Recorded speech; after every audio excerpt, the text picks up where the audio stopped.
Impact Family, impacting the world through healthy family.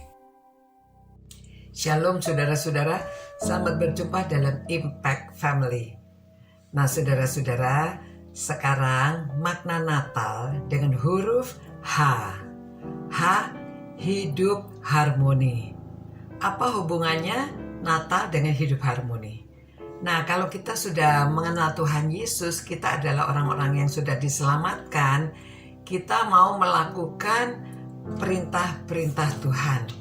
Dan kita mengenal, karena kita mengenal Tuhan Yesus, ada firman Tuhan, dan orang-orang seperti Paulus, dia sudah menyerahkan hidupnya. Dulunya dia adalah seorang yang menganiaya orang Kristen, tetapi dia telah bertobat, dan sekarang dia mau melayani Tuhan. Bahkan dengan kepandaiannya itu, dia menulis surat kepada gereja-gereja. Pada waktu dia menulis surat kepada gereja di Kolose, dia mengatakan demikian, dari Kolose pasal 3 ayat 12 sampai 14, ya, bunyinya demikian. Karena itu, sebagai orang-orang pilihan Allah yang dikuduskan dan dikasihinya, kenakanlah belas kasihan, kemurahan, kerendahan hati, kelemah lembutan, dan kesabaran. Sabarlah kamu seorang terhadap yang lain, dan ampunilah seorang akan yang lain. Apabila yang seorang menaruh dendam terhadap yang lain, sama seperti Tuhan telah mengampuni kamu, kamu berbuat jugalah demikian. Dan di atas semuanya itu, kenakanlah kasih sebagai pengikat yang mempersatukan dan menyempurnakan. Ya, saudara, kalau kita tahu ayat ini, kita praktekkan dalam keluarga, dalam rumah tangga, maka ada hidup harmoni. Ya, karena kita anak-anak Tuhan, kita harus mengikuti perintah-perintah Tuhan, pesan-pesan Tuhan yang ditulis melalui Paulus kepada orang Kolose. Ini sangat indah sekali.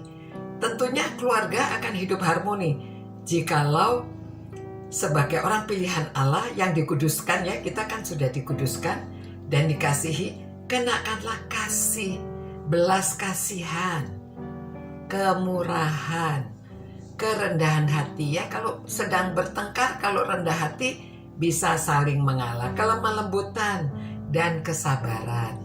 Maka dengan demikian bisa hidup, bisa harmoni.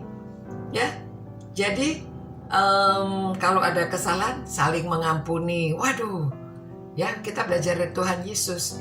Dengan hadirnya Tuhan Yesus yang merendahkan diri, kita juga merendahkan diri, saling mengampuni.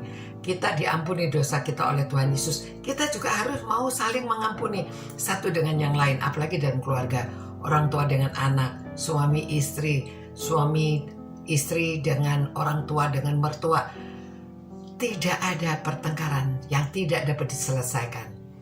Kalau ada masalah, dapat diselesaikan, ya. Kalau kita mengikuti ajaran-ajaran, pesan-pesan dari firman Tuhan, dia di atas semuanya itu, kenakanlah kasih. Kasih itu sebagai pengikat dan mempersatukan dan menyempurnakan, ya, dapat mempersatukan dan menyempurnakan. Karena kedatangan Yesus ke dunia ini, Allah menunjukkan kasih-Nya yang besar, sehingga siapa yang percaya beroleh hidup yang kekal. Jadi saudara, kalau karena kasih itu kita harus mempraktekkan kasih. Teladan kita adalah Tuhan Yesus. Jadi milikilah kasih di dalam hidup kita masing-masing, supaya dalam keluarga kita bisa hidup harmoni. Ya, jadi ingat, hidup harmoni. Mari kita berdoa. Tuhan, terima kasih karena kami adalah anak-anak-Mu. Kami mempelajari firman-Mu. Kami belajar untuk bisa hidup harmoni, bisa saling mengampuni, bisa saling mengasihi, karena kami kenal kasih, karena Engkau yang mengasihi kami terlebih dahulu.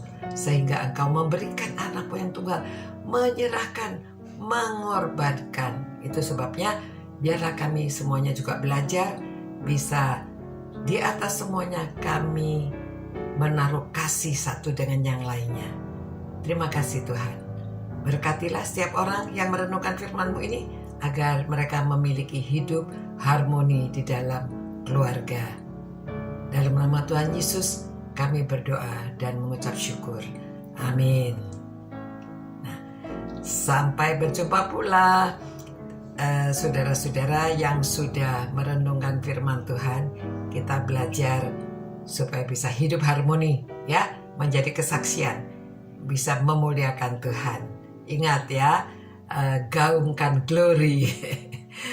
Sampai berjumpa, ciao. Impact Family, impacting the world through healthy family.